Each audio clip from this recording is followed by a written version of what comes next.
Olá, meu nome é Maria Carolina de Godoy, eu sou professora da Universidade Estadual de Londrina e neste evento apresento o trabalho intitulado Crianças Invisíveis, Personagens Negros na Literatura Infantil e Juvenil.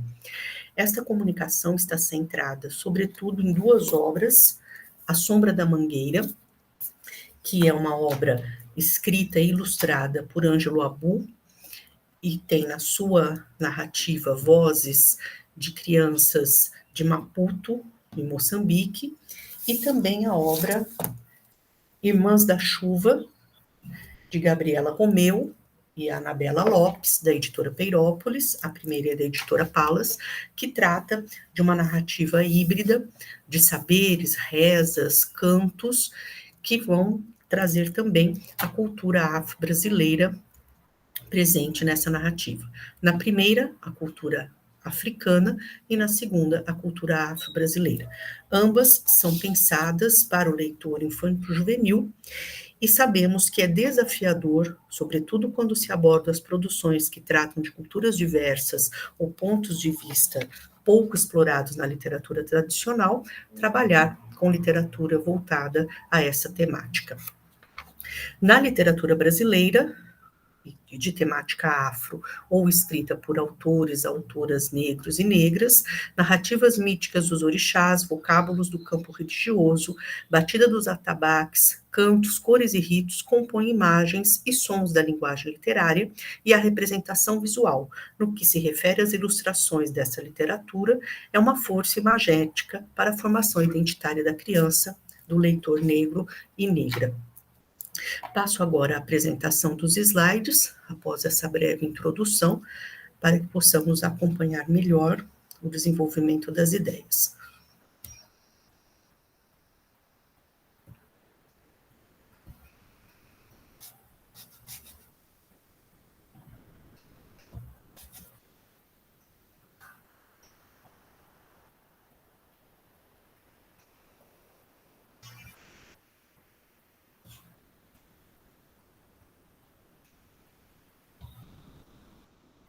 Este projeto, desenvolvido na Universidade Estadual de Londrina e coordenado por mim, ele tem no seu grupo de pesquisa, no grupo de pesquisa que desenvolvemos, uma rede maior de pesquisadores e pesquisadoras, que são alunos da graduação, iniciação científica, da pós-graduação, mestrado e doutorado, e discentes e docentes de outras instituições.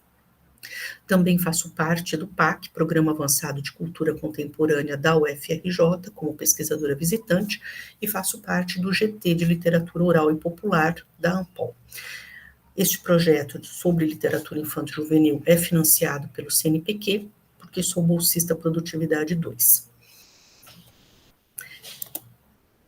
Percebemos na produção e publicações de obras uma crescente temática relacionada à afro-brasilidade a partir da Lei 10.639, de 2003, que institui a obrigatoriedade do ensino da cultura afro e africana em sala de aula. Essa lei se expande também para as universidades, para as instituições superiores de ensino, para inserir em seu currículo a educação étnico-racial. Percebemos neste conjunto de publicações algumas editoras que criam linhas específicas para a produção infanto-juvenil, como, por exemplo, a Palas, que tem a sua linha Palas Mini, e se dedica à publicação de temática negra, ao lado de outros grupos como Selo Negro, Malê, Nandiala e Masa. E embora haja essa expansão das produções, falta maior visibilidade dessas obras nos espaços de legitimação, a saber, a escola básica e as universidades. Percebemos que houve um avanço, porém, ainda ele é pequeno em face de obras oriundas de uma imagem ou de uma produção eurocêntrica predominante, o que vale também para as pesquisas desenvolvidas no interior, nas universidades, voltadas principalmente para a educação e para a área da literatura. Precisamos cada vez mais que esse campo se expanda de tal forma que chegue ao professor em formação na universidade e, consequentemente, às crianças, aos jovens na educação básica. Eu trago aqui um fragmento de um artigo que publiquei, dentre vários, sobre essa temática da literatura infantil e juvenil afro-brasileira e africana. Vozes de contadoras, troca de afetos entre avós, netos e netas, ilustrações de crianças negras, combate ao racismo, resgate da ancestralidade, valorização das religiões de matrizes africanas e da cultura afro-brasileira, são apenas alguns exemplos dentre os encontrados na literatura afro-brasileira para encantar leitores e oferecer a alunos e alunas novos modos de contar pela arte a história de um povo, a história do Brasil. Essa literatura, quando se encontra na formação leitora, permite que as crianças entendam o híbrido cultural brasileiro de maneira lúdica, de maneira narrativa ou poética, com as ilustrações, sobretudo de crianças negras, que têm um número bem pequeno na sala de aula, quando comparado às ilustrações de crianças não negras, que são predominantes. E essa história contada passa a ser uma história de muitas vozes, uma história de muitas personagens, e não apenas uma história única, uma história que dá um viés, um ponto de vista único para a nossa cultura.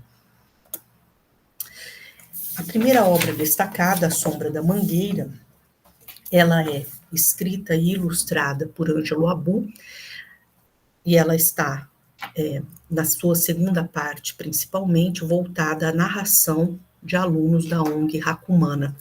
A primeira parte fala da narração da viagem do Ângelo Abu a Moçambique, a Maputo, e esse encontro com os alunos da ONG. Faço uma citação inicial da obra. Meu nome é Abu, tenho 46 anos e vou contar uma história cujos personagens contam histórias, cujos personagens contam outras que se vão ramificando como um rio. Conheci esses personagens narradores no sul do continente africano, mais exatamente em Maputo, capital de Moçambique, mas estou me adiantando demais. Melhor voltar um pouco no tempo para o princípio de tudo e começar explicando como é que um dia fui parar naquelas bandas. Tudo começou certa vez em que estávamos vivendo um período de muita crise no Brasil. Eu morava em Belo Horizonte e estava muito difícil conseguir trabalho. Resolvi então desbravar a cidade de São Paulo para caçar labuta no ramo da ilustração. Com os desenhos debaixo do braço, tratei de visitar aquelas fábricas de histórias que eles têm por lá, as editoras de livros. E aqui a ilustração que mostra a chegada a São Paulo. As 15 capas de uma história. Bati na porta de uma dessas editoras que naquele momento estava se preparando para lançar o trabalho de um famoso escritor moçambicano. Seu apelido era Mia, por ser fluente até na língua dos gatos. 15 dos seus livros seriam lançados no Brasil, e os editores discutiam como deveriam ser as capas. Por pura sorte, justo naquele momento, lá estava eu, apresentando o meu trabalho. Mostrei alguns desenhos, sugeri ideias e, para minha surpresa, acabaram me contratando para ilustrar as tais capas. Mal pude acreditar. Saí de lá com quilômetros de histórias. Era preciso que tudo estivesse muito bem lido e digerido, antes de colocar a mão na massa. Foi assim que Moçambique entrou inesperadamente em minha vida. E a narrativa desta primeira parte continua até a chegada a Maputo. E aqui está a ilustração dessa chegada da cidade, das pessoas, e desse encontro com as crianças, que aqui também nós temos a ilustração das crianças, que são nomeadas Anusca, Anselmo, Bruno, Carol, Damião, Edson, Ernesto, Faisal, Helena, Isildo, Mércia, Maria, Moisés, Nilete, Raul e Reginalda. Elas passam a narrar as histórias que conhecem, e eu destaco a história de Faisal, da Capulana Envenenada, que fala da Mariazinha, que precisa, uma personagem que precisa participar do ritual de escolha das esposas, maridos, e para participar deste ritual, ela rouba a capulana da avó, com a finalidade de fazer um vestido. A avó avisa que essa capulana tem um medicamento que faz o rosto inchar, e a menina é castigada por não revelar que roubou esta capulana. E eu cito: a avó desculpou Mariazinha e seu rosto voltou ao normal. Ela então percebeu que mais feio do que seu rosto inchado tinha sido o que ela havia feito. Não havia capulana mais bonita no mundo capaz de desenfeiar o que sentiu no peito. Esta narrativa, que brevemente foi contada, que eu mostro aqui, ela vem ao encontro do que diz Ana Lúcia Liberato Tetamanzi, num artigo intitulado Corpo e Voz nas Narrativas Orais Angolanas e Moçambicanas, quando ela coleta de Lourenço do Rosário Contos Africanos de 2001 e de Moçambique, Narrativas Tradicionais e Angolanas recolhidas por Antônio Trabulo, e faz a seguinte citação a respeito desses relatos que constituem uma elaboração simbólica das culturas implicadas. É notória, nesse sentido, a recorrência de histórias em que são punidos os integrantes que desobedecem aos costumes, como as moças que escolhem seus maridos à revelia dos pais, na coleta de rosário, ou que ignoram os conselhos dos mais velhos, ou que desprezam os doentes ou inválidos. E aqui nós vemos que a narrativa sobre a capulana, da Mariazinha, que rouba da avó, ela está neste campo dos conselhos dos mais velhos que são ignorados. É uma narrativa recorrente, percebemos, neste solo moçambicano, que vem das chamadas narrativas tradicionais. A própria disposição das crianças, como vimos na ilustração, ela é propícia à narração oral, à troca de experiências. Este livro também chama a atenção porque ele tem um QR Code, e por este QR Code temos acesso às narrações, às vozes dessas crianças. O que nós podemos pensar, junto com o teórico Frederico Fernandes, numa oralidade mediatizada, que, segundo ele, no que diz respeito às oralidades mediatizadas, Zumthor afirma que eles têm por função libertar a voz das limitações espaciais. Elas têm por função, libertar a voz das limitações espaciais, ao passo que as condições naturais de seu exercício se acham alteradas. A mídia, se por um lado é uma extensão da poesia oral, por outro tende a neutralizar a força locutória de uma voz quando em performance. Assim, a voz expressa um sentido ou comunica uma intenção para além da palavra, quando a presença do interlocutor se dirige a um público. E eu continuo a citação. A gravação permite a percepção de detalhes ignorados durante a performance, podendo tornar a relação estética mais intensa. A reprodutibilidade técnica já não pode ser desconsiderada, pois trouxe a possibilidade de várias tomadas, mixagens, diferentes tipos de corte e de montagens, capazes de sintetizar uma performance enfadada por ruídos e lacunas de tensão numa peça antológica.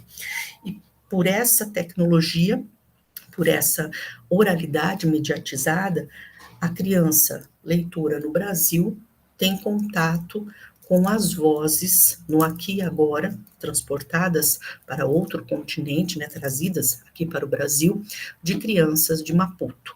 Então, nós temos aqui uma aproximação entre a tradição e a modernidade nessa forma de oralidade mediatizada.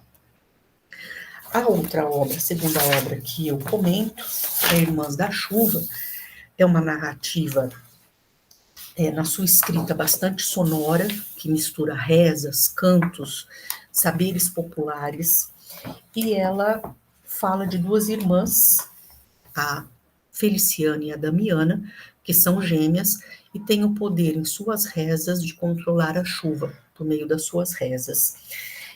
E elas moram em Tururu do Sul, uma cidade imaginária, e assim tem início a história das meninas, das irmãs, Feliciana e Damiana. Foram criadas entre milagres, garrafadas, rezas e benzeduras. Sabiam a receita para bode voltar a berrar, criança desembestar a falar, alma penada dar sossego. Rezavam quando a passarinhada desregulava o acordar da manhã. Faziam um encanto certeiro para o rio reinar majestoso. Benziam um menino que não nadava depois de engolir piaba colhida com peneira em alguma beirada d'água. Herdaram o dom dos dons, fazer chover no sertão. Eram as irmãs da chuva, bem assim o povo dizia.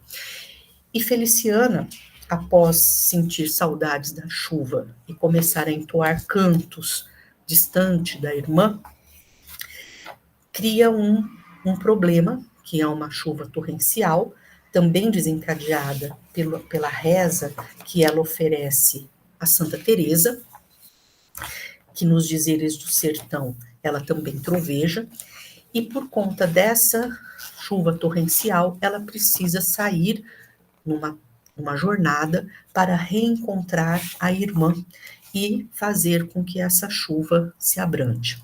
Nessa jornada, ela vai passando por obstáculos e vencendo, recebendo ajuda, como uma heroína, e também a irmã Damiana vem ao seu encontro, vencendo esses obstáculos, e ela,